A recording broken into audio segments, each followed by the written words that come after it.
أعوذ بالله من الشيطان الرجيم. بسم الله الرحمن الرحيم. يا أيها الذين آمنوا لا تلهكم أموالكم ولا أولادكم عن ذكر الله ومن يفعل ذلك فأولئك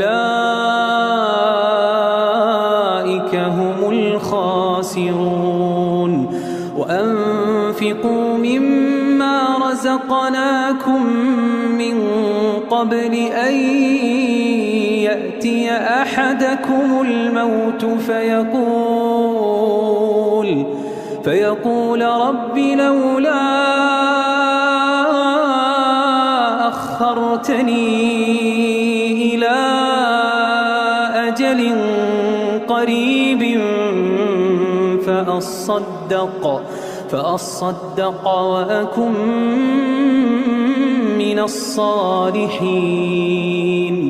ولن يؤخر الله نفسا إذا جاء أجلها والله خبير بما تعملون.